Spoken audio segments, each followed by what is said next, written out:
পুরানা রাজনীতিকে লাল কার্ড। যেই রাজনীতি মানুষ খুন করে, যেই রাজনীতি আয়নাঘর তৈরি করে, যে রাজনীতি দেশপ্রেমিক নেতাদেরকে খুন করে, যেই রাজনীতি আমার দেশের সমস্ত সম্পদ লুণ্ঠন করে, যেই রাজনীতি রাজনীতিবিদদের জন্য ব্যবসার উপাদানে পরিণত হয়, 12 তারিখ সেই রাজনীতিকে ইনশাআল্লাহ লাল কার্ড। যাদের অতীতেও হাসলত খারাপ ছিল, এখনো যারা লোভ সামলাইতে পারেনি, সেই বিড়ালের হাতে গুস্ত পাহারা দেওয়ার দায়িত্ব দিবেন? এরা রাষ্ট্রের জনগণের মান, জাত এবং ইজ্জতের নিরাপত্তা এরা দিবে? এখনই দিচ্ছে না, তখন দিবে? দিবে না। আফসোস, আফসোস, তারাও মজলুম ছিলেন, কেন যে এখন বদলে গেলেন বুঝতে পারলাম না। এখন প্রধান অতিথির বক্তব্য রাখছেন আমিরে জামাত ডাক্তার শফিকুর রহমান। নারায়ে তাকবীর, নারায়ে তাকবীর।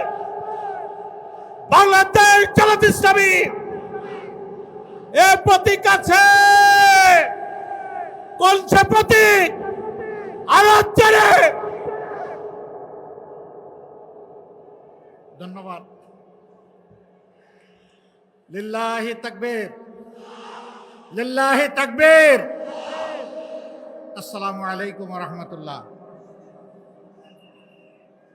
শিক্ষানগরী, অনেক শহীদের স্মৃতি বিজড়িত, আহত পঙ্গু ভাইদের রক্ত ঝরা এ রাজশাহীর ঐতিহাসিক আলিয়া মাদ্রাসা মাঠে আজকের এই নির্বাচনী জনসভার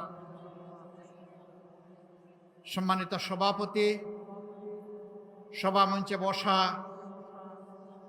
বাংলাদেশ জামাত ইসলামী, এনসিপি, ইসলামী সংগঠন সমূহের সম্মানিত নেতৃবৃন্দ, দেশপ্রেমিক সংগঠন সমূহের সম্মানিত নেতৃবৃন্দ, খেলাফত মজলিস, বাংলাদেশ খেলাফত মজলিস, নেজামে ইসলাম পার্টি, আরও সবাই আছেন বলে আমি বিশ্বাস করি।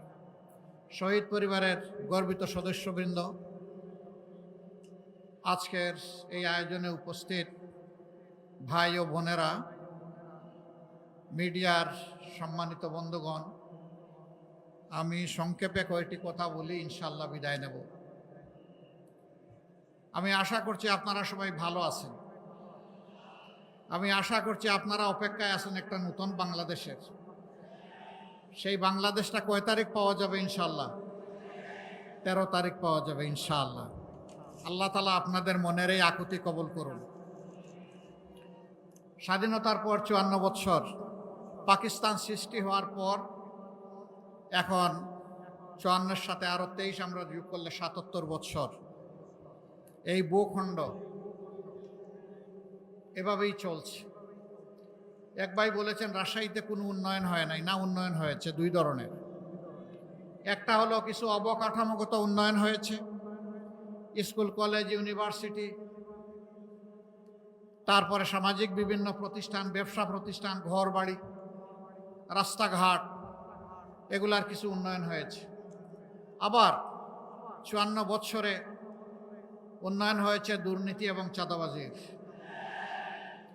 উন্নয়ন হয়েছে মানুষের হক নষ্ট করার, উন্নয়ন হয়েছে ব্যাংক ডাকাতি করার, উন্নয়ন হয়েছে শেয়ার মার্কেট লুট করার, উন্নয়ন হয়েছে ক্ষুদ্র ব্যবসায়ীদেরকে পথে বসানোর, উন্নয়ন হয়েছে নিজেদের কপাল কিসমত গড়ে বাংলাদেশের টাকা বিদেশে পাচার করার। এই দুই ধরনের উন্নয়ন সারা দেশে হয়েছে, এখানেও হয়েছে। আমরা তো এক ধরনের উন্নয়ন চাই, আমরা দুই ধরনের চাই না। আমরা চাই জনগণের উন্নয়ন, আমরা চাই 18 কোটি মানুষের প্রত্যেকটি নারী পুরুষের উন্নয়ন। আমরা চাই সেই দেশ যেখানে শান্তিতে আমরা বসবাস করতে পারবো। আমরা ওই দেশটি চাই যেখানে আমাদের শিশুরা পুষ্টি পেয়ে বড় হবে সুস্বাস্থ্যের সাথে, আর শিক্ষা পেয়ে হবে সুনাগরিক। আমরা সেই দেশটি চাই। শিক্ষার পরে তার হাতে সে মর্যাদার একটা কাজ পাবে, ওই দেশটা চাই। আমার মা, আমার স্ত্রী, আমার বোন, আমার মেয়ে, তারা পাবে নিরাপত্তা এবং মর্যাদা। আল্লাহর দেওয়া সমস্ত অধিকার তারা এখানে নিঃসংকোচে ভোগ করবে। আল্লাহ ছাড়া কাউকে তারা পরোয়া করার প্রয়োজন অনুভব করবে না। ভয় পাবে শুধু আল্লাহ তাআলাকে।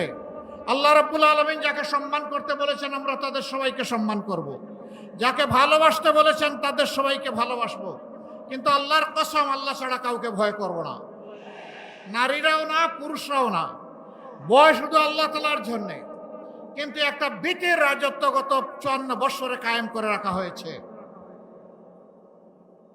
গত জুলাইয়ে যারা লড়াই করে বুক চিতিয়ে জীবন দিয়ে রক্ত দিয়ে পঙ্গুত্ব বরণ করে যারা আমাদেরকে জুলাই এনে দিয়েছে, 36 জুলাই, তাদের একটা অঙ্গীকার, একটা আকাঙ্ক্ষা ছিল।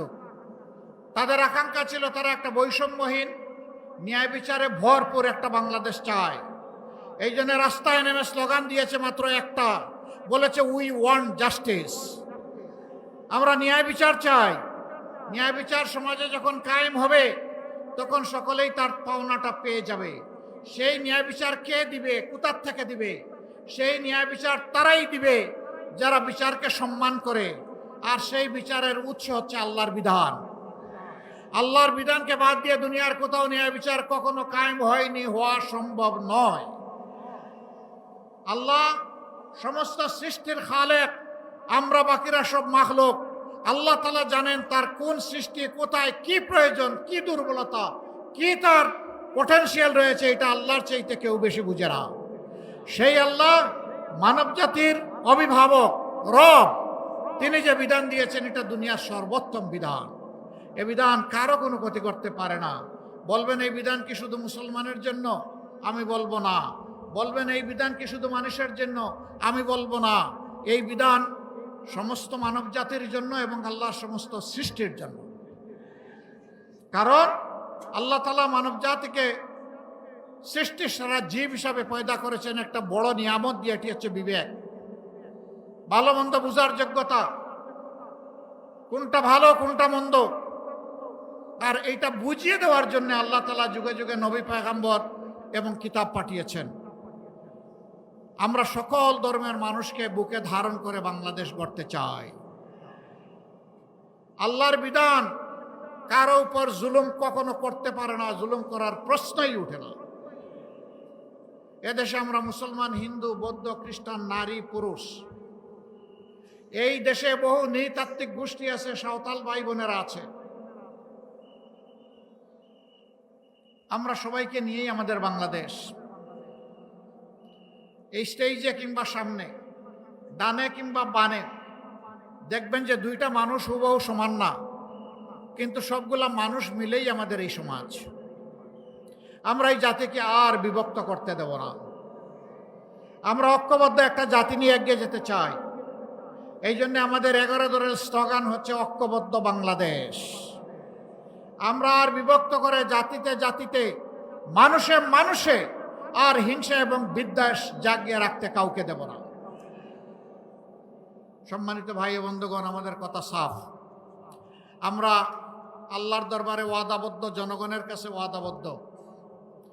জনগণের রায়ের মাধ্যমে, ভোটের মাধ্যমে, ভালোবাসা সমর্থনের মাধ্যমে আল্লাহ যদি এই দেশ পরিচালনার সুযোগ আমাদেরকে দেন, আমরা ইনশাআল্লাহ কাউকে আর চাঁদাবাজি করতে দেব না। ইনশাআল্লাহ এই দেশে কারো দুর্নীতি করার সুযোগ থাকবে না। এই দেশে রাজার ছেলে রাজা হবে, বংশানুক্রমিক পরিবারতান্ত্রিক রাজনীতি এই দেশে আর চলবে না। এই দেশে রাজনীতি হবে মেধা এবং যোগ্যতার ভিত্তিতে। রাজনীতি হবে দেশপ্রেমের প্রমাণের মাধ্যমে। এদেশে কোনো আধিপত্যবাদী রাজনীতি আর চলবে না। হ্যাঁ, আমাদের প্রতিবেশী সহ সারা দুনিয়ার সাথে আমাদের চমৎকার সম্পর্ক থাকবে। সেই সম্পর্ক হবে সমতা এবং মর্যাদার ভিত্তিতে। অমর্যাদাকর কোনো সম্পর্ক আমরা কোনো দেশের সাথে চাই না। আমরা মাথা উঁচু করে দাঁড়াতে চাই। এই জন্যে আমাদের সোনার সন্তানেরা, আমাদের কলিজার সন্তানেরা সেদিন গুলিকে পরোয়া করে নাই। তারা দাঁড়িয়ে গিয়েছিল। তৎকালীন স্বরাষ্ট্রমন্ত্রী বলছিলেন, কি তোমাদের গুলি কি শেষ হয়ে গেল? রাস্তা এখনো নিয়ন্ত্রণে আনতে পারো না কেন? তখন একজন অফিসার বলেছিলেন, স্যার, একটা গুলি মারি একজনই পড়ে দ্বিতীয়জন দাঁড়াইয়া যায়। এইটাই বাংলাদেশ। এই যুব সমাজকে থামানো যায়নি, থামানো যাবে না ইনশাআল্লাহ। এই যুব সমাজের অঙ্গীকার এবং প্রত্যাশা ইনশাআল্লাহ আমরা পূরণ করতে বদ্ধপরিকর। যদি এই প্রত্যাশা পূরণ করতে না পারি, আমাদের রাজনীতি করার কোনো দরকার নেই। তারা যা চেয়েছে সেই বাংলাদেশটাই গড়তে চায়। আপনারা সবাই আমাদের সাথে থাকবেন ইনশাআল্লাহ। আমরা একটা মানবিক, বৈষম্যহীন, ন্যায় এবং ইনসাফের ভিত্তির উপর প্রতিষ্ঠিত একটা বাংলাদেশ করতে চাই, যেই বাংলাদেশে আবাল বৃদ্ধ বনিতা, নারী পুরুষ সকলে নিরাপত্তা ভোগ করবেন এবং মর্যাদার সাথে বসবাস করবেন। যার যার যোগ্যতা অনুযায়ী পেশাগত দায়িত্ব পালন করবেন। এখানে ধর্মের ভিত্তিতে কারো মর্যাদা পেশাগত দিকে ঠিক হবে না। পেশাগত ময়দানে মর্যাদা ঠিক হবে তার দক্ষতার ভিত্তিতে, তার দেশপ্রেমের ভিত্তিতে। এই দুইটা জিনিস যার মাঝে পাওয়া যাবে, কাজ অটোমেটিক্যালি তার হাতে চলে যাবে। আমরা সেই শিক্ষা ব্যবস্থাটা চাচ্ছি যেটা মানুষকে মানুষ হিসাবে গড়ে তুলবে, মানুষকে আর ডাকাইত হইতে সাহায্য করবে না, মানুষের সন্তান বানাবে, দেশ গড়ার কারিগর বানাবে। সেই শিক্ষা আমরা আমাদের সন্তানদের হাতে তুলে দেব ইনশাআল্লাহ। ভাই ও বোনেরা, মায়েরা থাকবেন ঘরে, চলাচলে, কর্মস্থলে, সব জায়গায় নিরাপদ থাকবেন মর্যাদার সাথে। শিশু জন্ম নেওয়ার পরে তার পুষ্টি, তার স্বাস্থ্যের পরিচর্যা, এর দায়িত্ব সরকারের। 5 বছর বয়স পর্যন্ত সম্পূর্ণ বিনা খরচে শিশুদের চিকিৎসা নিশ্চিত করা হবে ইনশাআল্লাহ। আর সারা জিন্দেগি জাতিকে দিয়ে যারা উজাড় করে একটা বয়সে পৌঁছে যাবেন, অবসর জীবনে চলে যাবেন, তাদেরও চিকিৎসার দায়িত্ব নেবে সরকার এবং রাষ্ট্র। সেটাও বিনা পয়সা ইনশাআল্লাহ। মাঝখানে যেটা, সেটা পার্টিসিপেটরি, কিছু আমার সামর্থ্য অনুযায়ী আর কিছু সরকারের। এইভাবে ইনশাআল্লাহ আমরা একটা মানসম্মত স্বাস্থ্য ব্যবস্থা গড়ে তুলব ইনশাআল্লাহ। প্রত্যেকটি বিভাগীয় নগরী, প্রত্যেকটি জেলা কেন্দ্রে ইনশাআল্লাহ আমরা মেডিকেল কলেজ কায়েম করব এবং বিশেষায়িত হাসপাতালও গড়ে তুলব। আর যে সমস্ত জায়গায় শ্রমঘন এরিয়া, সেখানে শ্রমিকদের জন্য আলাদা বিশেষায়িত হাসপাতাল হবে। তারা যাতে ওখানে সেবা নিতে গিয়ে কোনো ধরনের সমস্যার সম্মুখীন না হন, স্বাস্থ্যের সাথে তারা যাতে সেবা নিতে পারেন, সেই দেশটি আমরা করতে চাই। ওই দেশটি আপনারা চান? সবাই চান ইনশাআল্লাহ। তাহলে আগামী 12 তারিখ 2টা ভোট। কয়টা ভোট? একটা হচ্ছে গণভোট। গণভোটে কি বলবেন? গণভোটে হা মানেই হচ্ছে নূতন বাংলাদেশ, পুরানা রাজনীতিকে লাল কার্ড। হা মানে পুরানা রাজনীতিকে লাল কার্ড। যেই রাজনীতি মানুষ খুন করে, যেই রাজনীতি আয়নাঘর তৈরি করে, যে রাজনীতি দেশপ্রেমিক নেতাদেরকে খুন করে, যেই রাজনীতি আমার দেশের সমস্ত সম্পদ লুণ্ঠন করে, যেই রাজনীতি রাজনীতিবিদদের জন্য ব্যবসার উপাদানে পরিণত হয়, 12 তারিখ সেই রাজনীতিকে ইনশাআল্লাহ লাল কার্ড। এই জন্য আমরা সবাই গণভোটে হা বলবো ইনশাআল্লাহ। হা চিহ্নতে আমরা সিল বসাবো। ঠিক আছে সবার? হা মানে আজাদি, না মানে গুলামি। আজাদি না গুলামি, আজাদি না গুলামি। ইনশাআল্লাহ প্রথম ভোট হা। এবার দ্বিতীয় ভোট। যাদের অতীতেও খাসলত খারাপ ছিল, এখনো যারা লোভ সামলাইতে পারেনি, সেই বিড়ালের হাতে গুস্ত পাহারা দেওয়ার দায়িত্ব দিবেন? এরা রাষ্ট্রের জনগণের মান, জাত এবং ইজ্জতের নিরাপত্তা এরা দিবে? এখনই দিচ্ছে না, তখন দিবে? দিবে না। আফসোস, আফসোস, তারাও মজলুম ছিলেন। কেন যে এখন বদলে গেলেন বুঝতে পারলাম না। এমন বিভিন্ন জায়গার দখলদারিত্ব নিতে গিয়ে নিজেদেরই 234 জন শেষ। তারপরে এখন আমাদেরকে খুন করা শুরু হয়েছে। এরপরে আমাদেরকে এখন গালি দেওয়া শুরু হয়েছে। যাদের মানুষ মারা গেল, যারা চাঁদাবাজি করে না, যারা কাউকে কষ্ট দেয় না, যারা দুর্নীতি করে না, যারা মামলা বাণিজ্য করে না, যারা বিভিন্ন ধর্ম বর্ণের মানুষকে হয়রান করে না, তাদেরকে এখন বলা হচ্ছে জালেম। হায় রে আল্লাহ, এ কি দুনিয়ায় পড়লাম এসে। হ্যাঁ, একবার দিল্লির এক ভিক্ষুক, সে রাস্তার ধারে দাঁড়িয়ে বলে, 2টা পয়সা দে দে রাম।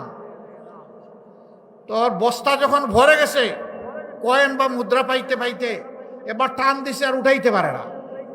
এখন বলে যে ওই তার বিশ্বাস অনুযায়ী যে যেহেতু ডাকিয়া আমি কয়েন পাইছি, এখন দেখি ডাক দিয়ে একটা গুড়া পাই কিনা। এখন বলতেছে একটা ঘোড়া দেলা দে রে রাম।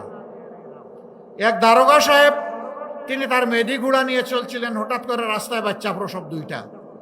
এখন দুইটা তিনি বহন করবেন কেমনে? একটা তিনি তুলেন তো আরেকটা পড়ে যায়।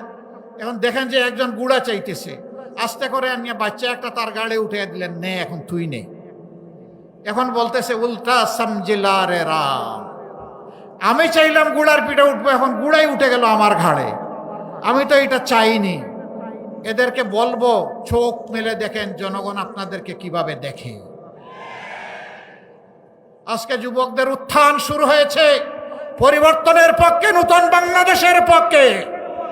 মা বোনদের উত্থান শুরু হয়েছে পরিবর্তন এবং নতুন বাংলাদেশের পক্ষে। এই দৃশ্য দেখে অনেকে নার্ভাস। মতিউর রহমান নিজামী ৩.৫ বৎসর তিনি শিল্প মন্ত্রণালয়ের দায়িত্ব পালন করেছিলেন। তখন বন্ধ মিল কারখানা, সুগার মিল সহ তালা একটা একটা করে খুলতে শুরু করেছিলেন এবং ১ বছরের মাথায় সেইগুলাকে লাভজনক প্রতিষ্ঠানে পরিণত করেছিলেন।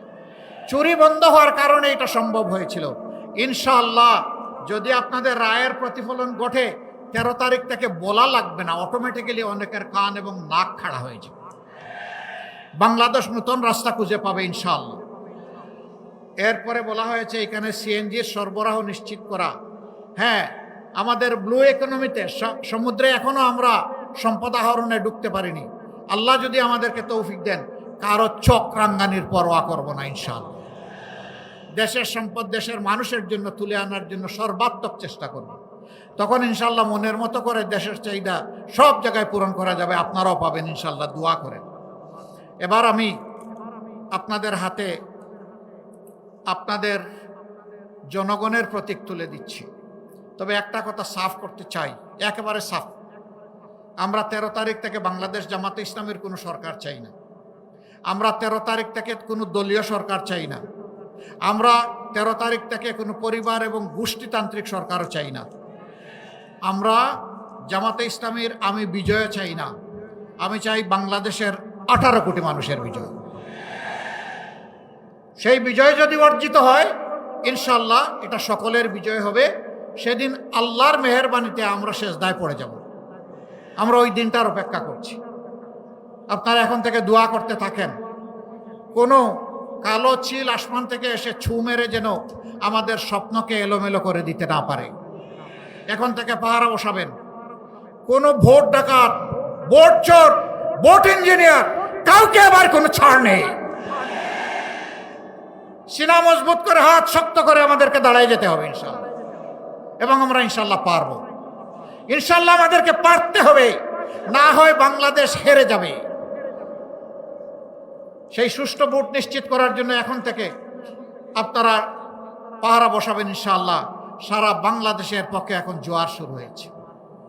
আল্লাহ তাআলা এই জোয়ারটাকে যেন সংসদ ভবনে নিয়ে পৌঁছায় দেন, এবং সংসদ ভবনে যারা যাবেন তারা যেন কাণ্ড জ্ঞানহীন, দায়িত্ব জ্ঞানহীন হয়ে না পড়েন, বরঞ্চ আল্লাহকে ভয় করে মানুষের প্রতি দায় যুক্ত থেকে তারা যেন কাজ করতে পারেন। এই দুই এখন থেকে করবেন ইনশাআল্লাহ।